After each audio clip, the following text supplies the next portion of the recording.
For the first 24 hours after the release of the Cities Skylines 2 announcement trailer, it seemed everybody and their mother tried to make a video talking about the features that this trailer quote-unquote confirmed, and yet many were way off the mark. For example, so many creators cited different assets or features in the trailer as confirming the engine was Unreal 5 that Colossal Order published a retraction on Twitter stating that CS2 uses the Unity engine. So if all those other videos have been getting it wrong, what's so different about this one, you might ask?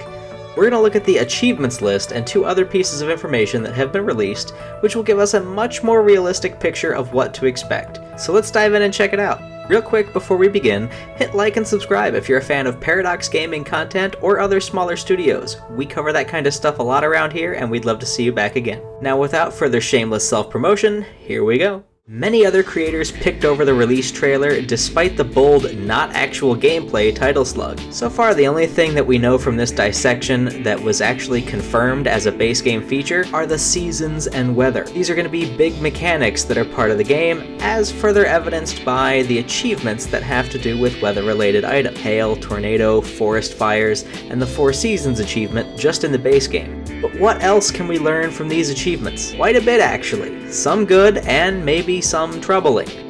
First up, let's talk about the best feature that we can confirm, the editor. If you pine for the days of the old SimCity Urban Renewal Kit, it looks like you may have your wish. Cities Skylines started out like any other SimCity style builder, with zones and service buildings as your primary tool for city creation. It was the modding community that gave us Rico, Building Anarchy, Move It, Procedural Objects, and so many other such mods that turned Cities Skylines more into a Lego set, where we could build exactly what we want down to the finest detail of each subdivision and building. The 2 editor achievements for Cities Skylines 2 show that not only will custom maps still be a thing, but that there will be a built-in asset editor, a la the Urban Renewal Kit from the old SimCity 2000. This is a big deal because it will give console players and players that don't like to use mods a way to further customize the game experience with a relatively simple to use program that has full developer support. Yes, Cities Skylines does have an asset editor already. However, the advancements in technology and the better version of the engine that they're going to be using leads me to believe that this is going to be something they'll focus on a little more. Maybe it'll even work with imported photos or have integrated AI tools. Both of these things are starting to get really big right now. At release, that's probably doubtful, but given the trajectory of the industry, both are possible in the future with DLC. I can't wait to see how powerful this tool is. For the second item, we have to look at the list of supported devices on release. Unlike many other games that have been released recently, looking at you Electronic Arts, the PC version of Cities Skylines 2 will not be limited by the technology of last-gen consoles, meaning that Colossal Order can take full advantage of the newest developments in the Unity engine as development progresses. Once upon a time, Unity was way behind the graphical fidelity of Unreal, but they've closed the gap substantially. For the kind of game that Cities Skylines is, if Colossal Order takes full advantage of Unity, this means not only are we going to get better performance and multi-core support like we've always wanted, but some stunning visuals as well.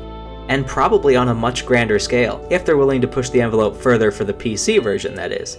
The next item is where I start to get a little concerned.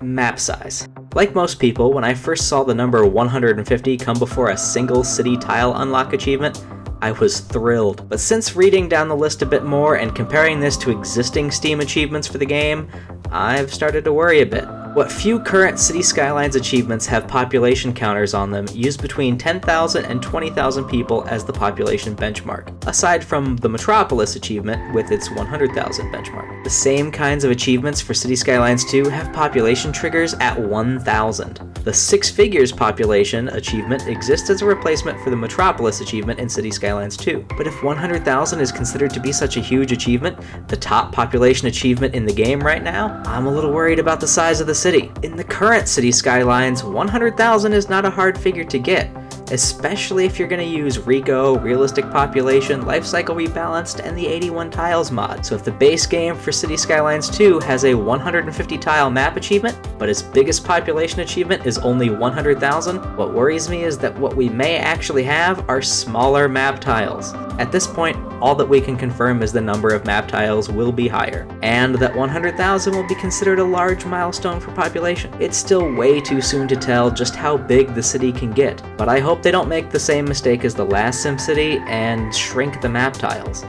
And at last but not least, here's one more thing that we can confirm. Because this is a Paradox game, we know certain things. There will be a great many DLCs, excellent Steam Workshop support, and a long development life.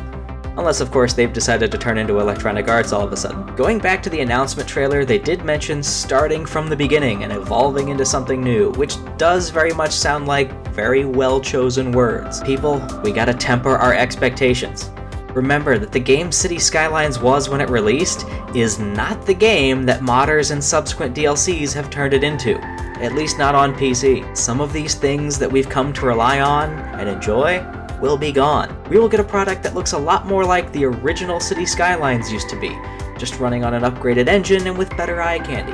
It's the subsequent DLCs and continued mod support that will turn this game into something new and great as it continues to evolve. My wife and I can't wait to see how it all turns out. Comment below on what you want to see included in the base game or the first update, and please hit like and subscribe if you enjoyed this video. Also, check out some of our other content offerings while you're waiting for Cities Skylines 2 to finally come out.